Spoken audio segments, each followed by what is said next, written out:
নমস্কাৰ মই সকলো জ্যোতিষ অনুৰাগীক মোৰ ফালৰ পৰা সম্ভাষণ জনাইছোঁ। মই ইয়াৰ আগৰ ভিডিঅ'ত মই আপোনালোকৰ লগত ত্ৰিপাপ চক্ৰৰ বিষয়ে আলোচনা কৰিছোঁ। আপোনালোকে নিশ্চয় গম পায়। তাৰ লগতে এটা ভিডিঅ'ত মই কৈছোঁ যে ত্ৰিপাপ যেতিয়া চোৱা যায় তেতিয়া একচুৱেলি প্ৰপাৰ বয়সটো প্ৰয়োজন হয়। তাৰ লগত দ্বিতীয়তে সেইকাৰণে মই পদ্ধতি আপোনালোকক দি দিছোঁ। কেনেকৈ সহজ পদ্ধতিত আপোনালোকক দিছোঁ। তাৰ পদ্ধতিত আপোনালোকে নিজে সুবিধামতে চাই ল'ব। কোনটো ভাল লাগে সেইটো কৰি ল'ব। যদি প্ৰথমটো ভাল লাগে প্ৰথমটো কৰি ল'ব। নেক্সটটো যদি ভাল লাগে সেইটো কৰি পেলাই বয়সটো ওলাই যাব। তেতিয়া ভয় নাথাকে। মইতো কৈছোঁ যদি আপোনাৰ মই এটা শব্দ কৈ দিছোঁ, যদি আপোনাৰ ধৰক মূৰামূৰি বয়সৰ অলপ আগুৱাই গুচি যায় নেক্সট বছৰটো ধৰিব লাগিব। এইটো বহুত প্ৰশ্ন কৰোঁতে এই কোনোবা এটা বহুত দিন আগতে মোক কৈছিল যে আপোনালোকে কি ধৰিব। আৰে ভাই এইটো সেনেকৈ ধৰা যায় যে 23 বছৰ যদি 23 বছৰ 3 মাহ চলি থাকে তেনেহ'লে আপোনাৰ এতিয়া আপোনাৰ 24 বছৰ ৰানিং হৈ আছে। এইটো দেখা দেখি কথা। তাত আৰু কি সুধিব লগা কথা আছে নামচিন কথা। নেক্সটটোত মই কৈছিলোঁ যে আপোনালোকৰ প্ৰকৃত ত্ৰিপাপ যিটো হয়, অৰ্থাৎ যিটো বৰ্ষত 3টা পাপ গ্ৰহই আপোনাৰ বৰ্ষাধিপতি হয়। 3টা পাপ গ্ৰহই বৰ্ষাধিপতি বুলি কোৱা হয়। কোনকেইটা হয় যে কেতু পতাকি, কেতু কুণ্ডলী আৰু আপোনাৰ গুৰু কুণ্ডলী। এই 3টা ভাগতে যদি গ্ৰহ প্ৰতিটা ভাগৰ গ্ৰহ যদি বৰ্ষাধিপতি হয় সেইটোকে কয় ত্ৰিগ্ৰহ। আৰু কেতিয়াবা দেখা যায় দুটাও হ'ব পাৰে, সেনেকৈ থাকে। আৰু কেতিয়াবা দেখা যায় 3টা এটাকৈ থাকে। আৰু কেতিয়াবা দেখা যায় এই আপোনালোকে চালে গম পাব। আৰু যেতিয়া আপোনালোকে চাব সেইটো আপোনালোকক মই কৈছোঁ যে আপোনালোকৰ যিসকলৰ ধৰক দশা কুণ্ডলী আছে, দশা পুষ্টি আছে, সেইবিলাকৰ কাৰণে প্ৰব্লেম নাই। তাত লিখি থৈ দিছে অলৰেডি।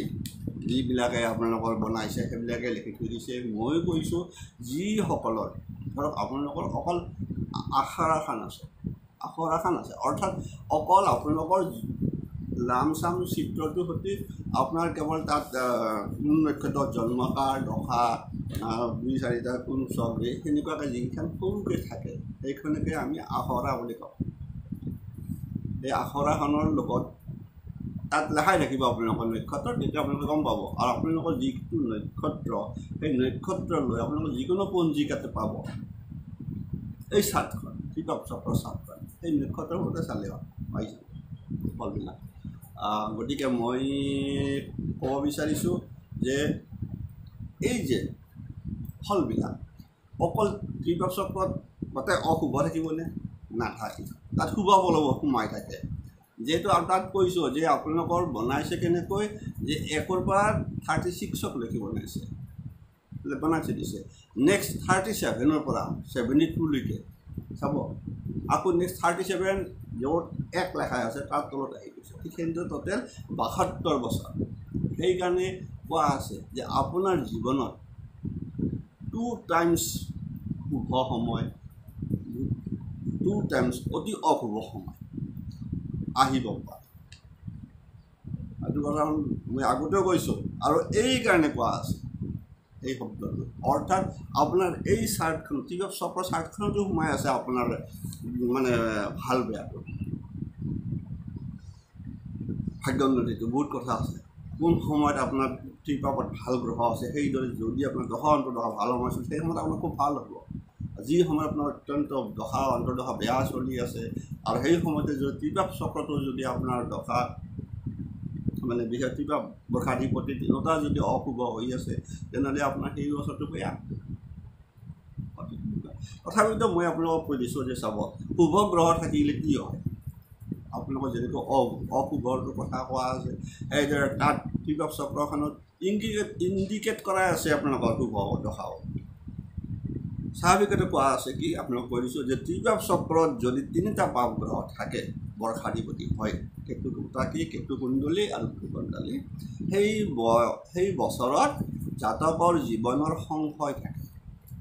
মই আগৰ চাৰ্টখন অকল সংশয় সময় এই তাৰ ওপৰত দি দিছোঁ। এতিয়া তাতকৈ বেলেগকৈ নাথাকে আৰু আকাশবাণীকতো উল্টা পাল্টাকৈ চালে এনেকৈ থাকিব পাব আপোনালোকে। এইটো থাকিল তিনিটা। যদি ত্ৰিকোণ চক্ৰত যদি দুটা শুভগ্ৰহ থাকে, আহি গ'লে এতিয়া শুভগ্ৰহ থাকে, সেই বছৰ জাতকৰ কাৰণে শুভ হ'ব।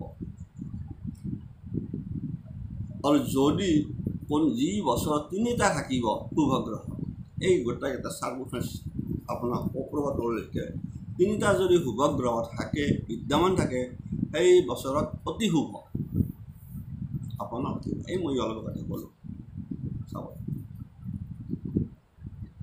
এতিয়া আপোনালোকে গম পাই থাকিব ক'ত কেনেকুৱাকৈ আছে, নিজে নিজে অলপ মাৰ্কিং কৰি শুনিব। কেৱল এবাৰ নহয় দুবাৰ শুনিব, কথা আছে তেতিয়া ক্লিয়াৰ হ'ব।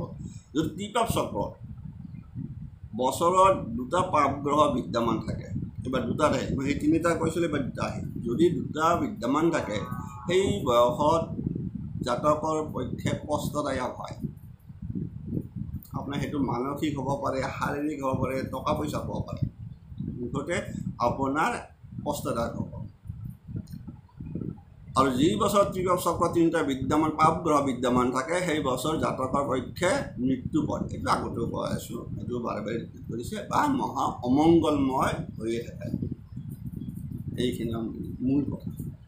তাৰ বাহিৰেও এতিয়া আহি গ'ল গ্ৰহলৈ। এইখিনি থাকিল পাপগ্ৰহলৈ দুটা তিনিটা। এতিয়া গ্ৰহলৈ কি ফল চাব। যদি বৰ্ষাৱৰ্তী ৰবি থাকে এই তিনিটা ঘৰত কোনোবা এটা, তেনেহ'লে জাতকৰ পক্ষে কষ্টদায়ক।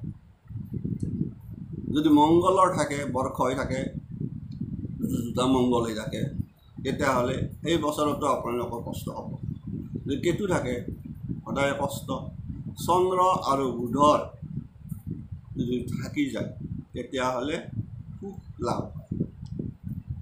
যদি তাতে যদি আপোনাৰ দুটা থাকিল চন্দ্ৰ আৰু এইবাৰ বুধো আছে, তেনেহ'লে সেই বছৰটো খুব হ'ব।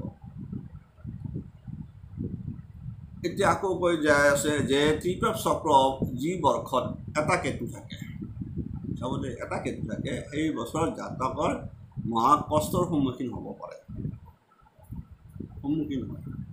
আৰু দুই কেতু থাকিলে সেই বছৰ জাতকৰ দীৰ্ঘদিন অসুস্থ থাকে। দুটা কেতু থাকিলে দীৰ্ঘদিন অসুস্থ হৈ থাকিবৰ সম্ভাৱনা থাকি যায়। এইটো নিৰ্ভৰ কৰিব আপোনাৰ তাৰ লগত দশা পুষ্টিৰ লগত। তাত যদি বেয়া চলি আছে তেনে আপুনি এইগিলা ভোগ কৰিব। আৰু তিনি কেতু থাকিলে, তিনি কেতু কৈছে যে জাতকৰ জীৱন সংশয় হৈ থাকে, জীৱনৰ সংশয় থাকে। ত্ৰিপাপ চক্ৰ যিটো বছৰত চন্দ্ৰ আৰু বুধ বৰ্ষাৱতী হ'ব, সেই বছৰ শুভ। ধৰক ইয়াত আপোনাৰ দুটা বুধ থাকিব পাৰে, এটা চন্দ্ৰ থাকিব পাৰে। সেইটো কেনেকুৱা কৈছে যে যি বছৰত মানে চন্দ্ৰ আৰু বুধ বৰ্ষাৱতী হৈ থাকিব, সেই বছৰ শুভ যোগ। যি বছৰত ৰাহু আৰু শনি বৰ্ষাৱতী হয়, ধৰক ডবল ৰাহু আছে, শনি আছে, বা ডবল শনি ৰাহু আছে, আগৰ চাৰ্টখন চালে গম পাব। সেইখিনি আপোনালোকে তাৰ পৰা ধুনীয়াকৈ বনাই পেলাই তাত চাব পাৰিব। মই যিখন চাৰ্ট দিছোঁ আগৰ ভিডিঅ'টোত, সেই চাৰ্টখন ঠিক এইদৰে চাই ল'ব আপোনালোকৰ। য'ত বছৰত ৰাহু আৰু শনি বৰ্ষাধিপতি হয়, ধৰক দুটা ৰাহু আছে এটা শনি, বা দুটা শনি এটা ৰাহু বৰ্ষাধিপতি হৈ আছে, তেনেহ'লে সেই বছৰ হ'ব কি যে জাতকৰ মৃত্যুৰ সম্ভাৱনা বিদ্যমান হৈ থাকে। বুজি পায়? দুটা ৰাহু এটা শনি, বা দুটা শনি এটা ৰাহু, অথবা ৰাহু মংগল শনি। ৰাহু মংগল শনি যদি আপোনাৰ থাকে এই তিনিটা ঘৰত, মোটামুটি কেতুপতি অধিপতি হৈ বা কেতু কুণ্ডলী বা আপোনাৰ গুৰু কুণ্ডলী হয়, তেনেহ'লে মনত ৰাখিব সেই বছৰটোত মৃত্যুযোগ হৈ থাকে। সেইটো আটাইতকৈ এইটো থাকে য'ত দুটা ৰাহু এটা শনি বা দুটা শনি এটা ৰাহু, তাতো থাকে। কিন্তু তাতকৈ বেছি ভয় থাকে ৰাহু মংগল শনি যোগ, বাকী ইমান এটা নাহে। ঠিক সেইদৰে কোৱা আছে যে যদি দুটা বৰ্ষত বৃহস্পতি বৰ্ষাৱতী হয়, কথা এইটো, যদি দুটা বৃহস্পতি বৰ্ষাৱতী হয়, কেতু কুণ্ডলী অধিপতি বৃহস্পতি থাকি বা কেতু কুণ্ডলীতো থাকি বা আপোনাৰ গুৰু কুণ্ডলী যিহেতু অন্য এটা বেলেগ থাকি গ'ল, শুভ গ্ৰহে থাকিল চন্দ্ৰ থাকিব পাৰে বুধ থাকিল তথাপি কি হয় যে কি কৈছে যে সেই বছৰটো জাতকৰ কাৰণে অতিশয় সুখ আৰু অতি শুভ হৈ থাকে আৰু যি বছৰত মংগল আৰু শনি বৰ্ষাৰ দেৱতী হয় সেই বছৰ অতি কষ্টক নিৰ্দেশ কৰে চাব ইয়াত আহি গ'ল এতিয়া যদি থাকে যদি বৰ্ষাৰ দি চবতে এইবিলাক যে বৃহস্পতি শুক্ৰ ত্ৰিকোণ চক্ৰত যদি বৰ্ষাধিপতি হৈ থাকে অৰ্থাৎ ধৰা দুটা বৃহস্পতি এটা শুক্ৰ বা দুটা শুক্ৰ এটা বৃহস্পতি কামো থাকি গ'ল সেই বছৰ কি হয় ৰাজ্য লাভ হয় বুলি কোৱা আছে আৰু ৰাজ্য মানে আপোনাৰ যে ভাল কম বিলাকে ল'ৰা চাকৰি বাকৰি পোৱা নাই অলপমান টকাৰ লোক আছে যদি এনেকুৱাকৈ চলি আছে ৰাজ্য লাভ মানে চাকৰি বাকৰি যোগ হৈ থাকে এইবিলাক সময় আৰু কিন্তু শনি এইটোতো ক'লোৱে আৰু নকওঁ আৰু শনি ৰাহু উৎপাত হৈ আহিছে আৰু নেক্সট এতিয়া আহি গ'ল চাওক দুটা শনি বৰ্ষাধিপতি হ'লে দুটা শনিৰ বৰ্ষাধিপতি হ'লে সৰ্বস্ব বিনাশ দুটা শনি যদি থাকে দুটা বৰ্ষাধিপতি বৃহস্পতি বৰ্ষাধিপতি ৰাজ্য ভোগ দুই ৰাহু বৰ্ষাধিপতি হ'লে শত্ৰু হয় দুই শুক্ৰ বৰ্ষাধিপতি হ'লে অতিকৈ সুখ ভোগ হয় আনফালে কোৱা আছে যে দুই ৰবি বৰ্ষাধিপতি হ'লে কষ্ট চন্দ্ৰ বৰ্ষাধিপতি হ'লে অতি সুখ দুই মংগল বৰ্ষাধিপতি হ'লে অগ্নি হয় আৰু সেইদৰে দুই বুধ ত্ৰিকোণ চক্ৰত বৰ্ষাধিপতি হ'লে ধন সঞ্চয় হয় এই যে বুধ দুটা যদি থাকে 19 বছৰত তেতিয়াহ'লে আপোনাৰ ধন সঞ্চয় হ'ব তাৰপিছত আৰু দিছে যে তিনি ৰবি বৰ্ষাধিপতি হ'লে বিত্তনাশ তিনি চন্দ্ৰ বৰ্ষাধিপতি অৰ্থ আৰু বস্ত্ৰ লাভ তিনি মংগল বৰ্ষাধিপতি হ'লে জীৱন সংশয় থাকে মই বাকীখিনি আৰু দিছে সেনেকৈ মই নকওঁ এইকাৰণে নকওঁ আপোনালোকৰ মই 27টা নক্ষত্ৰ মই চালোঁ চেক কৰিছোঁ মই আৰু যে তুমি এটা মোক বিষয় বস্তুবিলাক মই অলপ ৰিচাৰ্চ টাইপত কৰি থাকোঁ মই গোটেই 27টা নক্ষত্ৰ চাওঁতে এটা বস্তু মই নাপালোঁ এই যে ক'লে যে তিনি ৰবি বৰ্ষাধিপতি বা তিনি চন্দ্ৰ বৰ্ষাধিপতি বা তিনি বৃহস্পতি শুক্ৰ বৰ্ষাধিপতি এই বিষয় বস্তুটো তিনিটা মই ক'তো নাপালোঁ 27টা নক্ষত্ৰত পোৱা নাই কিন্তু গ্ৰন্থত আছে গ্ৰন্থত কৈ থৈ দিছে কিন্তু মই তিনি কেতু পাইছোঁ আপোনালোকক তিনি কেতু পাইছোঁ আপোনালোকক তিনি কেতু পাইছোঁ কিন্তু আপোনালোকৰ যদি কাৰোবাৰ যদি যিসকল যদি কথাটো চাব বিচাৰে আপোনালোকে পঞ্জিকা এখন ওলাই ল'ব তাত 27টা নক্ষত্ৰ চাই ল'ব চাৰ্ট কোনো এখন চাৰ্টতে এইটো বস্তু নাই কি কাৰণত বা সেইটো বিষয় বস্তু ময়ো গম নাপাওঁ কাৰণ মই যিহেতু তাক সেই চক্ৰটোৱে ফ'ল' কৰোঁ কোনোবাই যদি জানে সেইটো বেলেগ কথা তিনি কেতু পাইছোঁ মই তিনি কেতু আছে দুই বৃহস্পতিয়ে পাব দুই শুক্ৰ হৈছে দুই বুধ দুই ৰবি এইবিলাক প্ৰায় দেখা যায় কিন্তু তিনিটা বৰ্ষাধিপতি কেতুৰ বাহিৰে আনৰ মই পোৱা নাই গতিকে আপোনালোকে এতিয়া মই বিশেষ নকওঁ আপোনালোকে চাই ল'ব গতিকে নিজেও চাই ল'ব ক'লোঁ যে কেনেকুৱা ফলবিলাক হৈ থোৱা আছে যে ৰবি থাকিলেও ৰবিকো অশুভ গতিকে তাৰো কৈ আছে দুটা ৰবি যদি বৰ্ষাধিপতি হৈ যায় কষ্ট হয় চন্দ্ৰ যদি থাকে তাত সেই বছৰটো সুখ হ'ব মংগল হ'লে অগ্নি হয় দুটা যদি থাকে ঠিক এইটো কোৱা আছে দুটা বুধ থাকিলে ধন সঞ্চয় আৰুতো তাৰ বাহিৰতো বৃহস্পতি শুক্ৰটো ক'লে ৰাজ্য লাভে বুলি কৈ থৈ দিয়ে সেই বছৰত যদি আনফালে শুভ হৈ থাকে এইটো বাৰে বাৰে কৈছোঁ গতিকে আপোনালোকক কিছুমান কথা কৈ থোৱাটো ভাল এনে আমাৰ মানুহ স্বাভাৱিকতে তিনিটা কোৱাৰ লগে লগে কৈ দিয়ে যে বাবা ত্ৰিকোণ চক্ৰ চলি আছে তোমাৰতো একদম বেয়া একচুৱেলি ইমান সুবিধাজনক কথা নহয় কাৰণ ইয়াত এটা কথা এটা আছে ত্ৰিকোণ চক্ৰ এটা অপবাদ থকা বুলি কোৱা আছে বিষয় বস্তুটোৰ ওপৰত ত্ৰিকোণ চক্ৰ এটা অপবাদ থকা বুলি কৈছোঁ কি বস্তুটো মই পিছত কৈ দিম আপোনালোকক কাৰণ বিষয় বস্তুটো ময়ো অকণমান বস্তুটো পাইছিলোঁ ক'ত পালোঁ সেইটো মই এতিয়া মই সেই ক্ষেত্ৰত মই মানে কোনোবা এখন গ্ৰন্থত বস্তুটো পাইছোঁ যে ত্ৰিপাপ চক্ৰৰ অপবাদ বুলি এটা চেপ্টাৰ পাইছিলোঁ। কোনখন গ্ৰন্থত পালোঁ? মোৰ তাত গ্ৰন্থ আছে, চাব লাগিব কি কাৰণত কৈছে। তথাপি এইখিনিও কৈ থৈছে, এইটো তুমি গম পাওঁ যে যদি আপোনাৰ যিটো বছৰত দশাপতি অন্তৰ্দশাপতি যদি শুভ ফল প্ৰদান কৰে, তেতিয়াহ'লে ত্ৰিপাপ চক্ৰৰ যিটো অশুভত্বটো তেতিয়া আপোনাৰ কোনো প্ৰভাৱ বিস্তাৰ কৰিব নোৱাৰে। আৰু যদি দশাপতি অন্তৰ্দশাপতি যদি অশুভ হৈ চলি আছে, কথা আছে অশুভ হৈ চলি আছে, যদি আনফালে ইয়াতো যদি আপোনাৰ ঠিক সেনেকুৱাকৈ অশুভ হৈ চলি আছে, সেই বছৰটো আপোনাৰ শুভ বুলি ধৰিব আহিছে। মই এটা কথা কওঁ আপোনালোকক, কোনটো কথা মই কওঁ চাব। এতিয়া চাওক, আমি স্বাভাৱিকতে ৰাহু মংগল যোগটো আমি শুভ বুলি নধৰোঁ, সেইদৰে শনি চন্দ্ৰ যোগটো ইমান এটা শুভ বুলি ধৰা নাযায়। ধৰক যদি ৰাহুৰ আপোনাৰ দশা চলি আছে, ৰাহু আৰু মংগলৰ, ৰাহুৰ দশা মংগলৰ দশা, এই সময়খিনি অত্যন্ত অশুভ হৈ আছে আপোনাৰ কাৰণে। আৰু আপোনাৰ যিকোনো আপুনি মানে এনেকুৱা হ'ব পাৰে যে আপুনি উজাত খায়ো আপোনাৰ মানে ভৰিৰ ছাল নহয়, আঙুলি ছিঙি যাব পাৰে। গাড়ী বেলেগ কথা, মংগল প্ৰভাৱটো এনেকুৱা কৰি থাকে ৰাহু মংগলৰ ক্ষেত্ৰত, কিছুমানতো মৃত্যুযোগ হৈ যাব পাৰে। সেই মুহূৰ্তত কথাটো কৈছোঁ, সেই মুহূৰ্তত যদি এই ত্ৰিপাপ চক্ৰটো যদি ৰাহুৰ চলি থাকে, ধৰক দুটা মংগল এটা ৰাহু চলি আছে,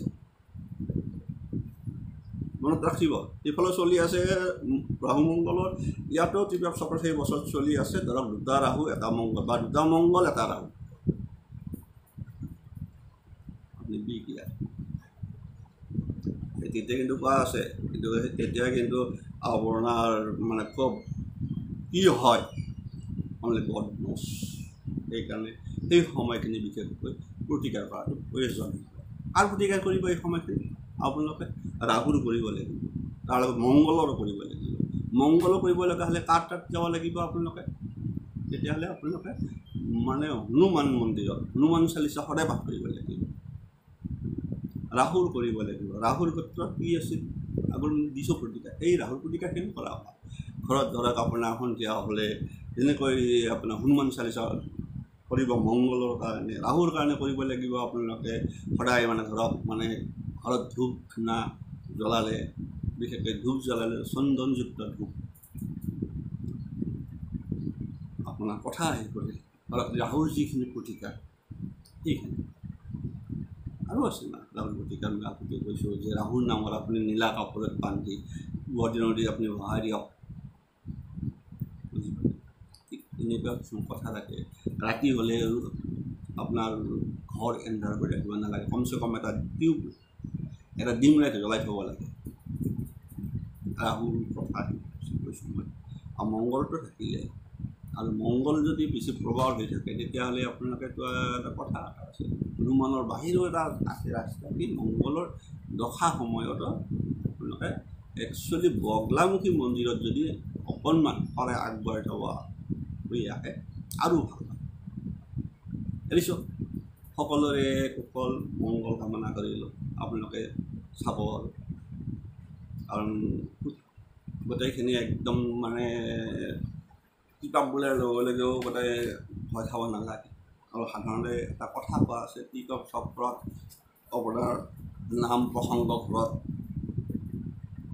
ভাল কৰি থাকিলে, সেই বছৰটো মাজে সময় মঠ মন্দিৰত গৈ চাকি বন্তি জ্বলাই থাকিলে ভাল। ঘৰত যাতে কোনো কাজিয়া পেচালৰ সৃষ্টি হৈ নাথাকে, সেইটোও ভাল কথা। যদি ঘৰুৱা কাজিয়া পেচালে যদি এনেকুৱা সময়ত চলি থাকে, আৰু বেয়া হৈ যাব পাৰে পৰিস্থিতি। এৰিছোঁ, সকলোৱে ভালে থাকক।